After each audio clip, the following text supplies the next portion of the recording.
नमस्कार फ्रेंड्स, आज आम नाली चार रेसिपी तैयारी करिबा जोड़ा कि ठंडा और खास पाई बहुत ही बेनिफिट आ पीवा को मध्य बहुत ही टेस्टी होता है।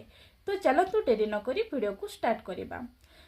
प्रथमे आम जानिबा चा पाई आमको कौन कौन सबु सामग्री दरकार। तो चलतु देखिबा।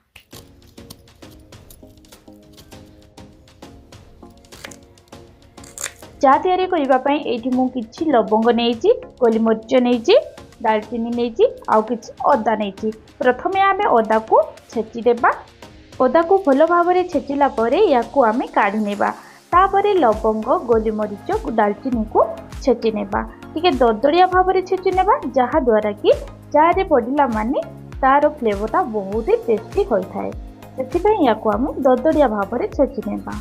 तो देखो ये आमर चा जो मसला कराई पूरा रेडी। एबे आमे गैस लगे देबा। तापरे या ऊपर गोटे पैन बसई देबा जो थिरे आमे चा तैयारी करिबा। चा तैयारी करिबा पई एठी मु ए कप रे 2 कप पानी नेछि। आपण जेतिकी परिमाण रे चा बनेबा को चाहूचंती कपे हो 2 कप हो सेतिकी ही मेजर करी पानी नेबे। तापरे आमे पानी को लो फ्लेम रु हाई फ्लेम रे पूरा फुटेबा को छाडी देबा। पूरा फुटला परे एथिरे आमे तेजपत्र को दे देबा। तापाई जो मसला छिटा हितला ताकू भी ऐड कर देबा। किछि समय फुटिबा पई छाडी देबा। किछि समय पानी फुटिला परे एबे आमे एथिरे चीनी को ऐड कर देबा।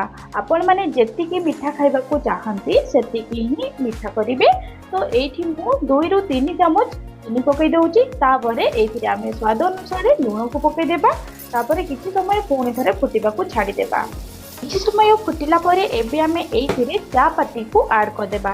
तो एठी मु 1 चम्मच चा पत्ती ऐड कर दउची। जेतिकी दरकार सेतिकी ही ऐड करिवे। चाय पत्ती पटिला परे चार कलर आसीबा जाए आमे चा को फुटेबा। काहे कि ना नाली चा जदि अधिक समय फुटिबो ताहेले चा पूरा कषा हे जाय, पीवा को जमारो भी भलो लागे नाही। सेथि पई चार कलर आसीबा जाए आमे ताको फुटेबा। तो ये आमर गरमा करी चा पूरा पूरी भल भाव रेडी हो जाइए। एबे आमे याकू कप को ट्रांसफर कर देबा। आपणकर ठंडा होची किंबा अधिक रु अधिक खास होची ताहेले आपण माने एई बडी चा बनै की पियंतु। देखिबे आपणकर ठंडा और काश खूब शीघ्र कम जिवो। याकू बनेबा बहुत ही सहज और सरल मध्य।